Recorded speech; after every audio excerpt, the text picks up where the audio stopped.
In a world where bravery and sacrifice are necessities for survival, Tyr, the god of war and justice, finds himself facing an unimaginable choice. When a terrifying entity threatens to consume the land and its inhabitants, Tyr must sacrifice his own hand to imprison this evil creature. His decision resonates throughout the various realms, inspiring both love and hate. As his story unfolds, Tyr discovers that true heroism goes beyond bravery in battle. It also resides in the ability to love, to suffer, and to redeem oneself. At the apex of a conflict spanning generations, the realm of Asgard throbbed with the tension of preparations for war. Shadows grew longer as the entity known as Fenrir approached, a colossal wolf who devoured light and hope in its relentless path. Citizens, aware of the gravity of the situation, mobilized in prayer and cries for help. At the heart of this chaos stood Tyr, the god of war. He was not merely a battle-hardened strategist, but a leader who inspired both respect and fear among his peers. Yet, a shadow of doubt loomed over him. What was bravery, indeed, if not the willingness to sacrifice something dear? And would that sacrifice be enough to save his world? Or would he have to bear the burden of a far darker destiny?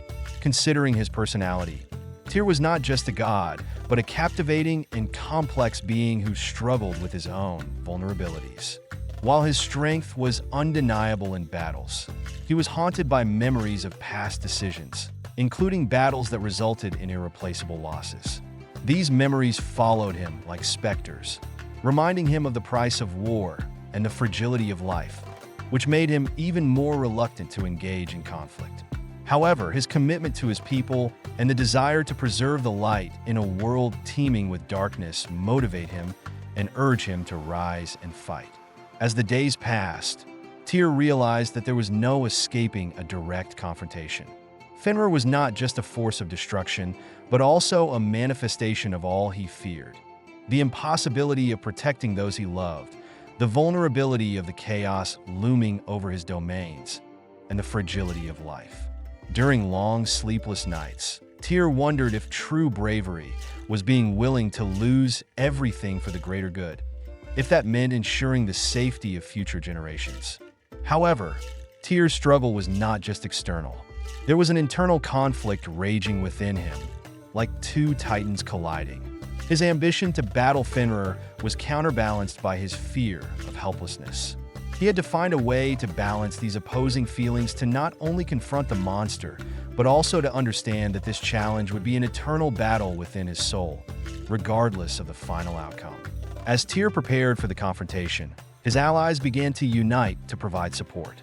Among them was Bragi, the god of eloquence and poetry, whose wit and well-chosen words calmed anxious hearts. There was also Freya, the goddess of beauty and war, who brought a touch of feminine strategy to a world dominated by rules of masculine combat. They were not only comrades in arms, but also a circle of personal advisors. Together, they discussed plans, analyzed Fenrir's weaknesses, and considered if there was a path forward that wouldn't end in tragedy. But there was another layer of complexity in their struggle: the feelings of love and hope between the gods and mortals. Tyr had always had a special connection with humanity. He knew that ordinary people, with their fears and hopes, were just as important as the warriors on the battlefield. He listened to their concerns, their aspirations, and their dreams. Therefore, in his heart, there was a belief that they should also play an active role, even in times of despair. If they couldn't fight, they could at least support, pray, and unite in the collective hope that light would prevail over darkness. Thus, Tyr organized a gathering where the voices of mortals were heard. He was determined to foster an open dialogue, a space where people could express their anxieties and fears, a place where courage and vulnerability could coexist. Listening to the moving stories of courage and sacrifice from mortals in their everyday lives, Tyr's spirit was renewed. The emotional connection he established with them showed him not only the gravity of the situation, but also that bravery wasn't just present in a mask of steel, but in the daily, small actions of compassion, solidarity, and resilience. Weeks flew by, and a palpable fear hung in the air before the storm. On the horizon, Tyr saw dark clouds gathering, a visual representation of Fenrir approaching his home. It wasn't just a physical battle that loomed, but a test that would define not only the fates of gods and mortals, but the very essence of what it meant to be courageous. Tyr knew that the choice he would have to make would change not only his destiny, but that of everyone around him. With that decision came the hardest decision he would ever face: losing his own hand to seal the one who represented all his doubts and fears. The symbol of his weakness would simultaneously become a symbol of courage and hope.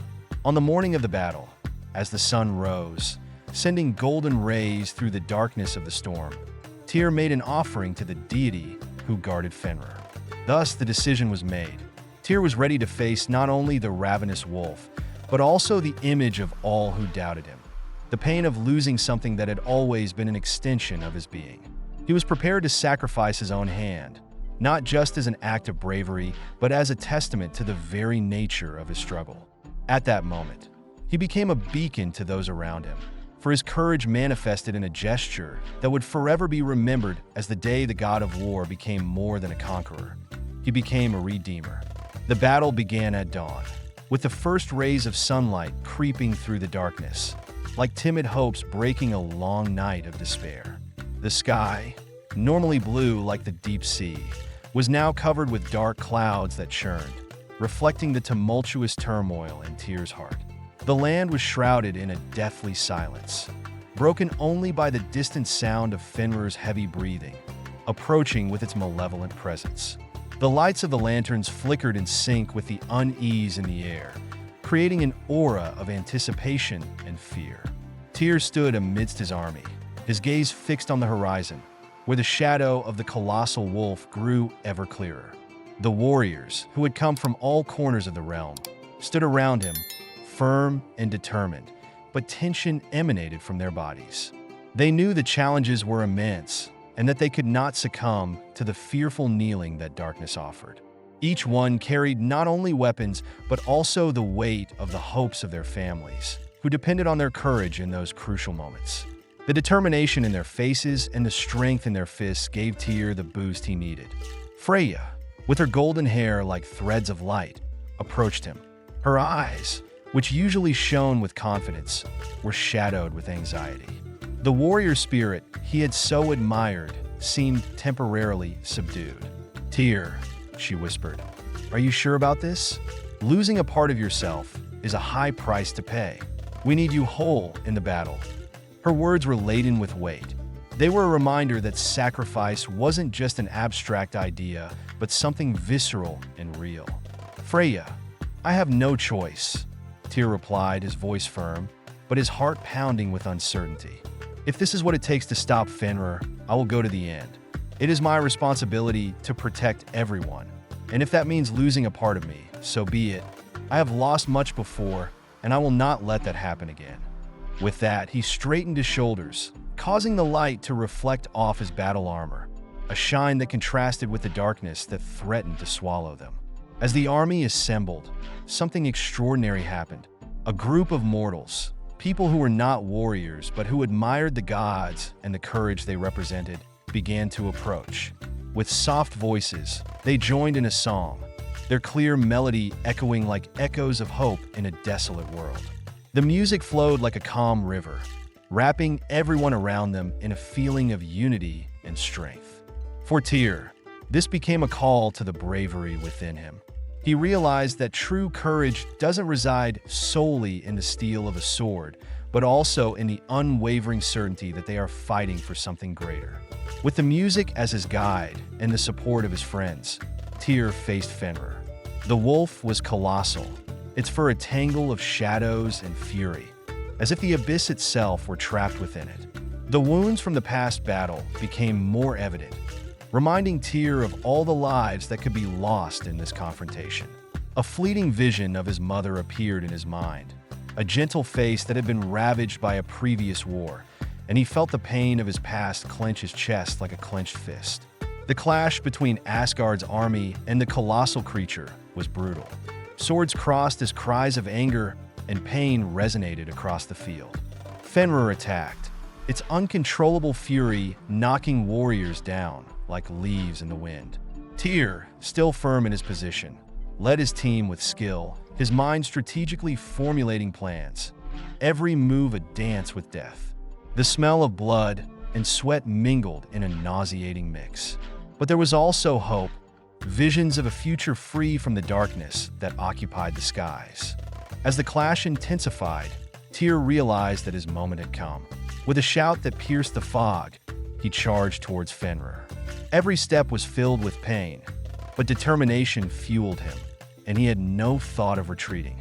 Deep down, he knew that losing a hand would be a physical wound, but could be a spiritual salvation. He could become a symbol of resistance, a legend that would echo through the generations.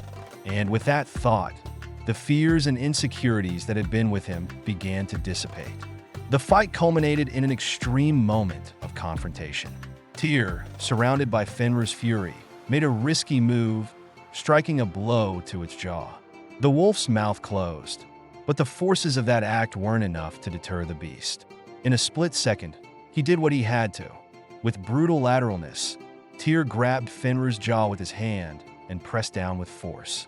In that instant, he felt the true pain, the pain of a wound that wouldn't heal easily. He was willing to sacrifice whatever was left of himself to protect everyone around him. Tyr's hand was brutally crushed in Fenrir's jaw, but what mattered wasn't the loss itself, but the act. The determination in his expression caused the mountain around him to allow a blazing light to emerge. Tyr's hand, though mutilated, solidified the bond between the gods and mortals at that vital moment. The instant the wolf chewed and tore at the war god's flesh, a deafening scream echoed through the atmosphere. But that scream wasn't just of pain. It was also a symbol of hope. The act had sealed the evil entity. For a brief moment, everything seemed to freeze. The vibrations of the battle ceased, and everyone stopped to admire the scene. Tyr, with his mutilated hand, stood tall, a symbol of heroism in the face of adversity. He had become more than a god. He had become a living legend. Light emanated from his body, opening a purified passage, driving away the darkness that had swallowed his realm for so long. And there, at the center of the abyss, the light began to shine intensely around Fenrir, imprisoning the creature in an impenetrable force field. The silence that erupted after the fight was almost reverent. The battle was over, but the real struggle was just beginning. Tyr felt a mix of pain and relief. The loss of his hand was real, but victory was within his grasp. And in that burning pain, he cultivated the certainty that the sacrifice was worthwhile.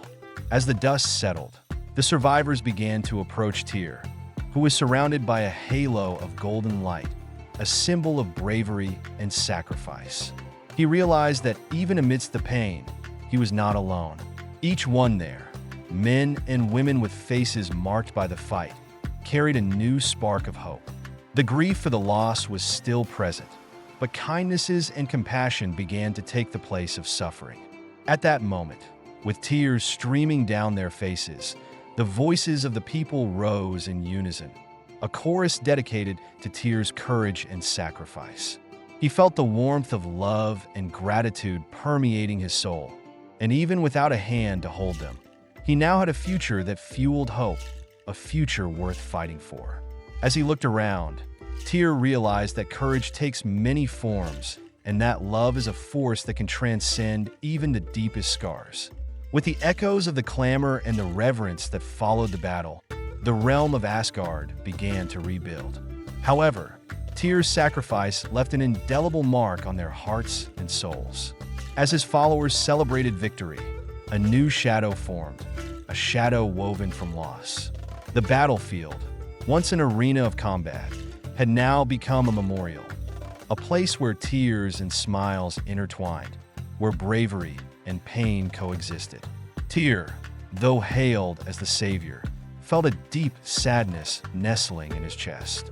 Looking at his lost hand, a part of him wanted to let himself be consumed by the pain, to feel the absence of the limb that defined him as a warrior, that propelled him to fight with bravery and determination. But there was something greater that held him in this reality. The awakening of the people, the firmness of those who united around him, the flame of renewed strength within each mortal. It was a constant reminder that the sacrifice he had made was not in vain. For days, they gathered to honor the fallen, shaping a new tradition that, instead of focusing on loss, celebrated the spirit of struggle and resilience. Tyr watched as each group told stories, venerating those who gave their lives defending the land. He knew that, although his individual journey was marked by a high price, the collective vibrated like a symphony. It was the understanding that a hero is only as strong as those who fight alongside him. However, the pain of the past still lingered in Tyr's dreams. He dreamed of his glory days, facing battles in which he emerged victorious.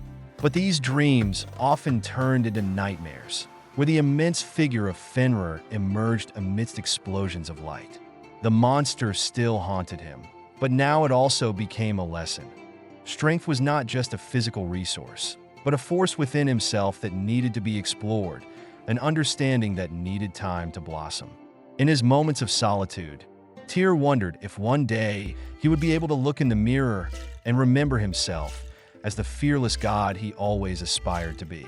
As the days turned into weeks, Tyr and his fellow gods pressed themselves to seek answers to the darkness that still loomed over the world. They organized meetings where they discussed not only the challenges they faced, but also strategies to defend themselves in the future. They began planning alliances, joining forces with human kingdoms that also faced similar threats. The idea of unity was new and challenging, but Tyr knew it was necessary for a lasting triumph. However, there was a growing division between the gods and mortals. Despite the triumph, whispers of discontent began to permeate them.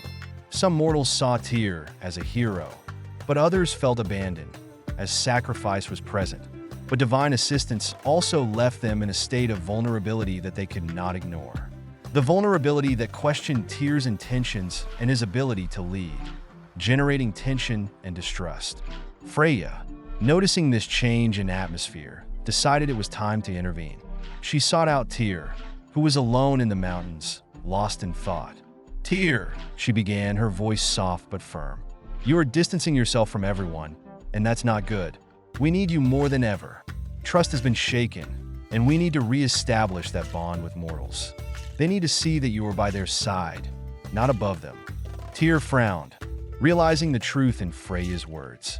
The weight of responsibility and the burden of losing his hand made him feel like an invincible fortress, but misunderstood. He was immersed in a role that was not only that of a leader, but also that of a protector. What if they don't accept me? What if they think I'm a burden now? Trust is hard to rebuild when all they see is loss, he replied, his voice tinged with insecurity. Freya, infusing her serene energy into the conversation, approached him. "Confronting your fears is the only way to overcome them. You can lead, but you must also listen. Let them know who you are. Show them that, despite the loss, you are still here. You still possess a strength that is not measured only by your hands, but by the courage of your heart. They need to see the Tyr who cares." That morning, as the sun rose into the heavens, Tyr decided to act. He called an open assembly, which housed both gods and mortals. He wanted to restore everyone's faith, not in his image as a warrior, but in his value as a leader, friend, and protector. Nervous, Tyr took center stage, seeing his companions and the anxious mortals in front of him. "I feel a deep pain for the cost of what was lost. The battle we faced, although victorious, had a price that many of us still carry within us." Tyr began, each word laden with emotion. "I pledge to fight to protect all of you, but I am also human, and I feel the loss as much as you do. I'm not just a god of war. I am a friend, a brother, and the burden is not just mine." As he spoke, he saw fixed gazes on the faces of mortals. He was not there just to reign, but to build a bridge. He was willing to open his heart, to show his weaknesses, and to share not only his victory, but the scars that came with it. The tears that mingled with the wind presented an immediate sign of understanding. His vulnerability made people start to see Tyr not as a distant entity, but as someone who shared the same burden as them. The assembly turned into a moment of reflection. Mortals began to rise, sharing their stories of loss, courage, and love. Some spoke of the sacrifice of their own families. Others expressed the terror of the darkness that went beyond Fenrir. Pain and love flowed like a relentless river, and amidst this connection, the atmosphere changed. The voices joined in a chorus of hope, an immortal reminder that the true strength of a warrior lies not only in war, but in building bonds that unite everyone. Those intimate words forged a new kind of strength. Tyr realized that each shared story not only healed wounds, but also served to solidify promises. Promises that together they would face whatever the future brought. He was no longer alone in his journey, and this ignited a spark of hope in his heart. Thus, as the days passed and the stories coalesced into a tangle of hugs, tears, and laughter, Asgard began to heal. And Tyr, alongside his friends and allies, bloomed again, not as a feared god, but as a beloved protector. He had learned that sacrifices mean little without love and empathy. Together, they became true warriors of light, ready to face not only external battles, but also the internal ones that they all shared. The sense of hope that hung over Asgard after the assembly was not just a fleeting sensation. The connection between gods and mortals, strengthened by sincere dialogues and shared experiences, began to create a space where mutual understanding could flourish. Tyr found a new purpose in this union, a role that went beyond the warrior, but also transformed him into a mentor and caregiver, something he never imagined being part of his identity. However, deep down, he still struggled with the inner scars that the sacrifice of his hand had left on his soul. Time passed, but the nights were often haunted by nightmares. In his dreams, the image of Fenrir continued to haunt him, not just as a symbol of a fierce battle, but as a reflection of his own weaknesses. The pain of losing his hand unfolded into deeper feelings of insecurity. He began to question his own strength and value, leading him to an internal dilemma. Would he be able to protect his people again if new danger emerged? Doubt became a silent companion that followed him at every moment, even in the most joyous interactions. Meanwhile, tension also began to grow between the other gods. Although the victory over Fenrir had temporarily united mortals and gods, there were those who viewed Tyr's sacrifice with disdain. Loki, the god of mischief, represented a critical voice within the pantheon. He argued that Tyr, by losing his hand, showed weakness. For him, the image of a warrior god should not allow himself to feel the pain of loss. This was a sign of weakness that others could exploit. With each intervention by Loki, Tyr felt his insecurities intensify. "You are a leader, Tyr. The amount of blood you have spilled does not outweigh the strength you need to have to rule," Loki said one night, as they debated how to deal with potential future threats. "Realize that everyone is watching. They expect you to be strong, to continue to be the god of war, not a martyr." These words resonated more intensely than Tyr wanted to admit. He tried to stand firm, rebutting with a dignified stance, but the truth was that Loki's words affected him. In the back of his mind, the echoes of his insecurities danced in an uncontrolled symphony. The courage of a leader does not lie in brute force, but in the ability to do what is right, even if it means sacrificing oneself, he defended, but his voice trembled as he declared his truth. Knowing that they needed to prepare for potential new challenges, Freyja chose to intervene again. She organized a new meeting to discuss the next steps for the kingdom. It was evident that the unity between gods and mortals needed to be consolidated, but the tensions already outlined threatened to destabilize this effort. At the center of the meeting, Freyja gently requested space to discuss the importance of unity, understanding, and mutual collaboration, instead of leadership based on absolute power. "Each of us needs each other to thrive," she said, looking directly into Loki's eyes, who was about to interrupt. "It's not just a power game to see who can be the strongest." What Tyr did was courage in its purest form. His actions taught us all that, in the end, we are a community. Tyr listened to her words, and it became a temporary refuge amidst the internal stress. Freya had the ability to turn a negative moment into a universal teaching. Her wisdom began to penetrate the barriers that Loki had raised, but the shadow of doubt still lingered in Tyr's mind. He longed for a way to prove his worth, a deep desire to leave everyone around him, including himself, without fear. As the discussions continued, Tyr decided it was time to take action. He stood up and proposed a new journey so that they could face together the challenges that might arise. The plan was to travel to the surrounding kingdoms and strengthen ties, reaffirm promises of protection and understanding, creating a network of support in times of uncertainty. We need to walk together, not just in times of war, but in times of certainty and hope, he said, his voice tinged with determination.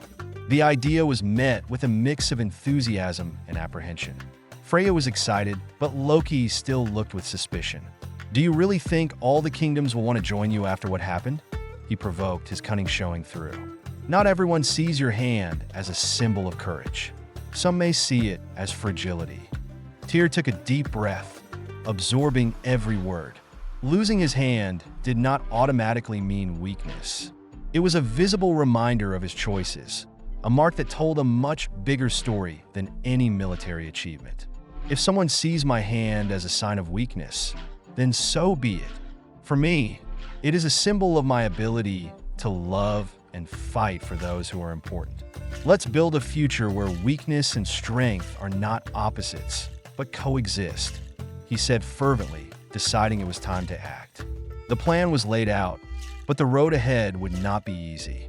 As they bid farewell to Asgard, Tyr and his friends prepared for the unknown. As they traversed the varied landscapes, each step brought new challenges, and the dynamics between them began to shift. They found not only allies, but also those who opposed their idea of unity. In one of the kingdoms they visited, Tyr encountered resistance. The local ruler, a man known for his cunning and wit, saw in Tyr's proposal an opportunity for manipulation. Why should I trust you, god of war? What can you offer me and my people that is different from anything we have already experienced? The ruler said, with disdain in his voice. That opened a rift in Tyr. At that moment, he remembered Loki's words, but at the same time, he remembered the promises made to those who fell in battle. He needed to find a way to connect, not just with his words, but with actions. What I offer is a commitment not to war, but to peace. We are here to build, not destroy, and I ask for your partnership, not your submission, Tyr replied, trying to convey the magnitude of his vision. Even the ruler's doubt was not unique. Many voices echoed fears and uncertainties on their journeys, but Tyr knew these were understandable feelings. It was not just about language, but about proving with each act that there was a better way. Every battle undertaken, even those against unseen enemies, was an opportunity to show the strength they possessed. It was a lesson in humility, a renewal of the commitment that everyone, gods and mortals, could and should fight together. As tensions escalated in the kingdoms visited, Tyr realized that the journey was only just beginning. He may have lost a part of his being, but what he gained was much greater. The true power of a leader was not limited to what he presented as warriors, but in the willingness to listen, support, and serve others. With this in mind, Tyr solidified his resolve. He was no longer just a god of war who fought, but a god who defended. And as he continued along the uncertain road, he remembered that each step taken and each word uttered was more than a quest for power. It was a path to discover a true strength, one that would unite all the kingdoms. The journey of Tyr and his companions continued, and the days turned into weeks. In each kingdom they visited, they faced not only skepticism, but also resistance to the idea of joining forces. The rulers were suspicious and, in many cases, looked with disdain at any attempt by Tyr to establish partnerships. Each negative response became a small burden on his heart, a reminder that the path of truth is not always easy. But at the same time, there was always a light shining in the interactions that proved more receptive. One such encounter took place in the kingdom of Valtor, a place of enchanting landscapes and a people known for their vibrant art and culture. Realizing the division between the nobles and the commoners, Tyr saw a reflection of his own internal struggle. The king of Valtor, a traditionalist man of glorious past, hesitated to open the doors to any alliance that threatened the independence of his kingdom. However, as they discussed, Tyr realized that the king's resistance was also linked to a recurring fear: losing the legacy he had built. There, during a banquet in their honor, Tyr decided to act. Instead of boasting about his status or his achievements, he sought understanding. With the support of Freyja, who always knew how to touch the deepest feelings of others, he began to share his own vulnerabilities. He spoke of the sacrifice of his hand and what it meant for him and his people. "I am not just a god of war.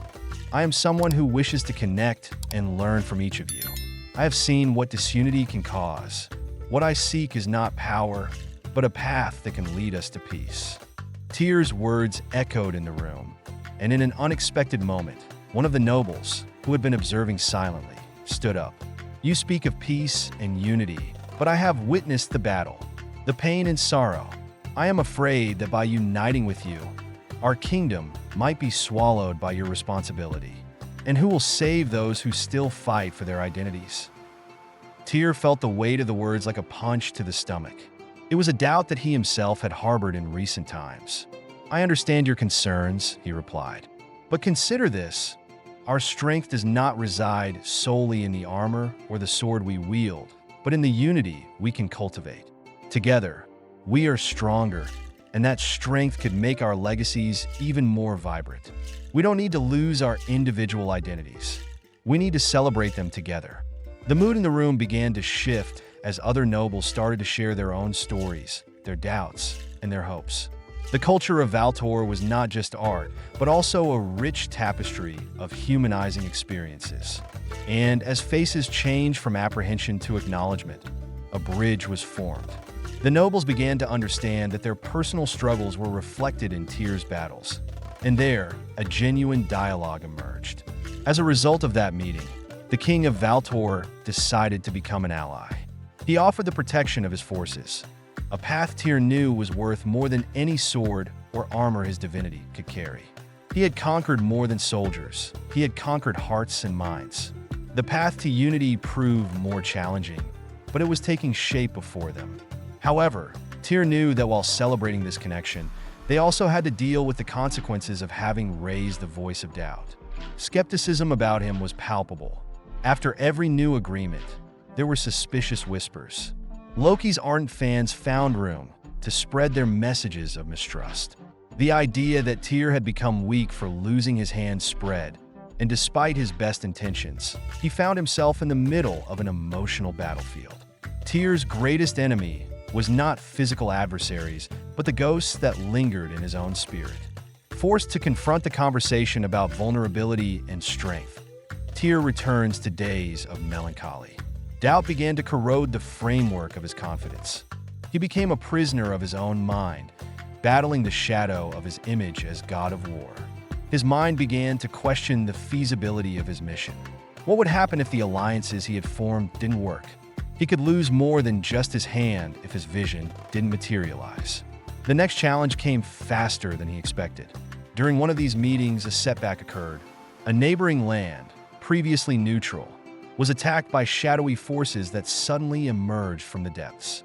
They scaled an army where Fenrir once stood, signifying a breach in the fragile peace. The shouts of warning began to echo from every corner. The evil they thought they had imprisoned was now back, and it was more powerful and voracious. Faced with the gravity of the situation, Tyr found himself in front of the nobles and his allies. Shock and confusion were etched on their faces. "We need to act quickly. Join forces and face this new threat. Your people need protection, and that can only happen if we stand together," he said, his voice carrying a determination that was hiding his own uncertainties. But fear began to grow like a master cloud in a storm. The nobles, still re-evaluating Tyr's position, began to hesitate, and his own voice became spins without uttering the resolution he expected. "What if you are no longer strong enough to lead us? After all, you lost a part of yourself. How can we believe you can protect us now?" Those words cut like sharp blades. Each one seemed to be rooted in his own internal struggle. Tyr looked around, noticing the boundaries that were being established between him and those he once considered allies. The echo of doubt had become a curtain under which despair grew. The room was heavy with uncertainty, and as if time had slowed down, the future of the alliance was at stake. Tyr took a deep breath, overcome by a new wave of determination. It was time to face not only the external threat, but also his own vulnerabilities. He remembered what they had learned in Valtor, how love and vulnerability can become the foundation for unshakable strength. I may not be the invincible god you thought I was, but my broken hand is not a weakness. It is a symbol of struggle and love. We face together. We don't have to fight for ourselves, but for a future where we can build a society where everyone is free. We need to face this threat together, and not with the burden of doubting each other, said Tyr, his voice now mature, overflowing with fragility and strength at the same time. Tyr's words echoed in the room, and the light of his sincerity began to create space for mutual understanding. He felt vulnerable, but that vulnerability was now translating into a shared strength. He detached himself from the image of the warrior and turned to the mentor he now needed to be. With this new position, they marched together, aware that they were stronger not because they were gods or mortals, but because of the solidarity that had been built. Gathering their forces, they set out toward the approaching battle. Although the winds still blew nervously today, a whiff of uncertainty continued to hover over them, but there was a light of renewed faith. Tyr realized that accepting the sacrifice did not mean accepting vulnerability, but finding the strength to thrive even in uncertainty. In their journey, they became not only defenders of their kingdoms, but also carved out a space where they could grow together. As night approached, a palpable tension hung over the hearts of the inhabitants of Asgard. The great battle was about to unfold, and everyone was aware of the price they might have to pay. The city walls were adorned with symbols of bravery and hope, as Tyr and his allies prepared to face the approaching amalgam of darkness, a cluster of shadows and evil, and remnants of the energy that once emanated from Fenrir. The nobles and the mortals, who had hesitated until then, now united in a collective spirit that blended their individualities into a singular force. Tyr looked around and saw not just soldiers ready to fight, but a people who were willing to face their greatest vulnerabilities. Mothers, fathers, and young warriors came together, forming a bravery that defied logic and had the strength of a hurricane. The Asgard army was now full of energy, like a stormy sea preparing for a storm, buoyed by feelings of love, hope, and the need to protect what was most sacred. Tyr took a deep breath, filled with a mixture of courage and respect for what was at stake. His eyes sweeping across the crowd reflected an ardent desire to protect every person there, making him feel that his previous sacrifice had not been just a loss, but a transition that had shaped not only him, but everyone around him. In that moment, he understood that the fight was not just a physical battle, but a matter of hearts and minds uniting in the purpose of a better future. Thus, the strategy Tyr had formulated began to flow.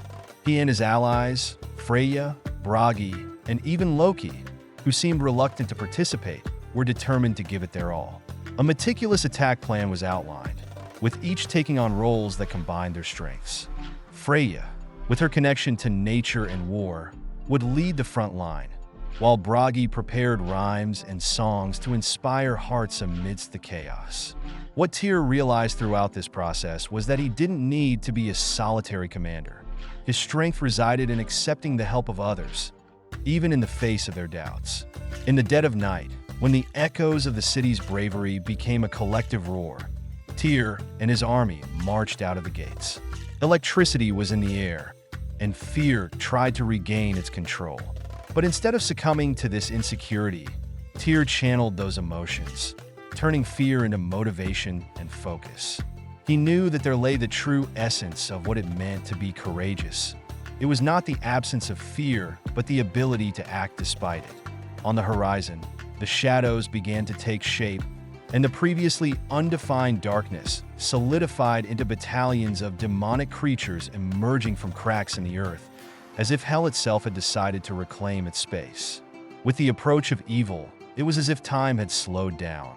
Tyr felt his heart race, emotions churning as he saw the faces of his allies around him.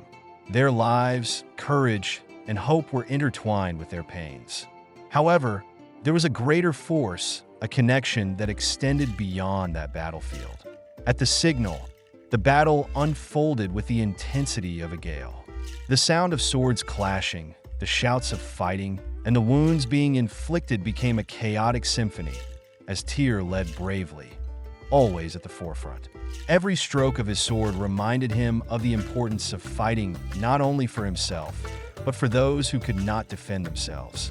In the heat of combat, he saw Freya shoot like an arrow, facing the darkest creatures with the strength of a lioness. Her courage transformed into strength, and her skill in battle stood out in a spectacle that filled Tyr with hope. The battle was fierce and relentless, and as moments stretched on, Tyr realized the impact of his decisions and sacrifices. One of the leaders of the shadowy creatures emerged, a colossal being exuding a darker and more oppressive energy than any he had encountered before. It was as if darkness itself had become a materialized leader.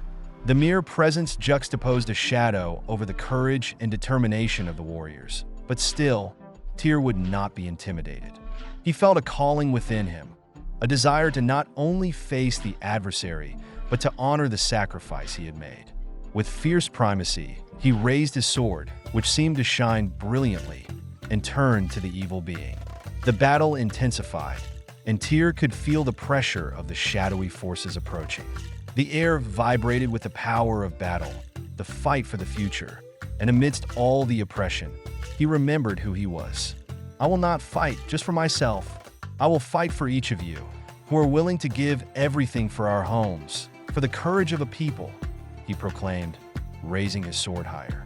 With a powerful roar, he launched himself at the evil being, a move that not only represented his strength, but also the bond he had with everyone who was there.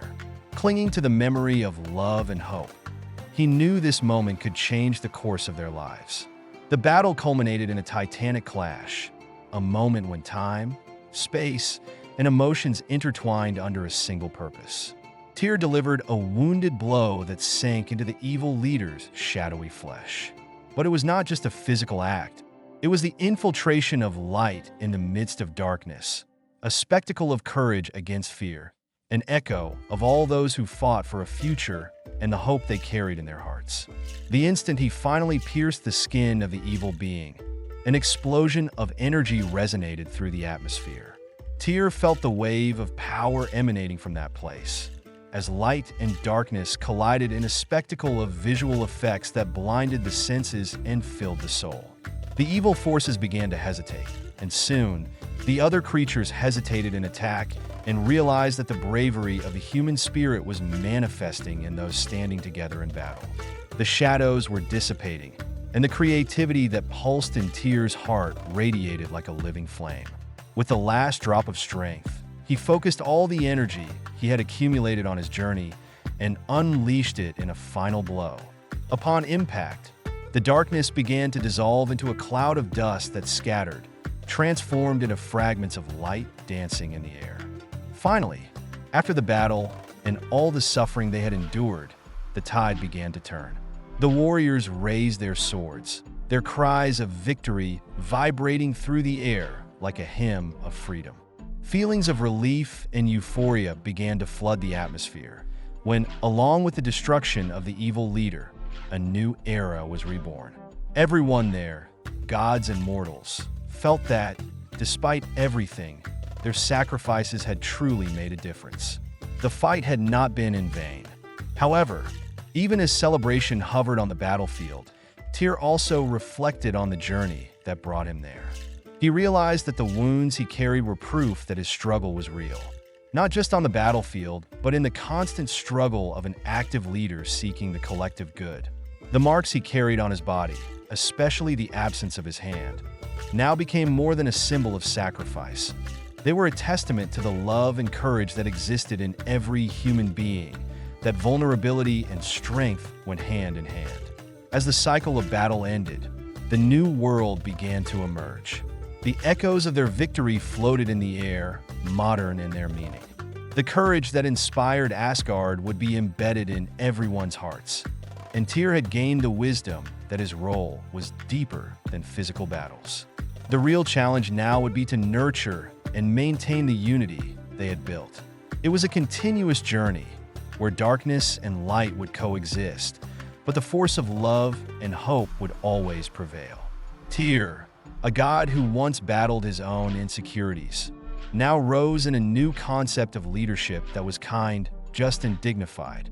With his newfound understanding, he would guide everyone towards a future where encounters and conflicts would not only be seen as battles, but as opportunities for learning and continual growth. He had found his true voice, not as an invincible god, but as a leader who learned to love, to sacrifice, and, most importantly, to be human.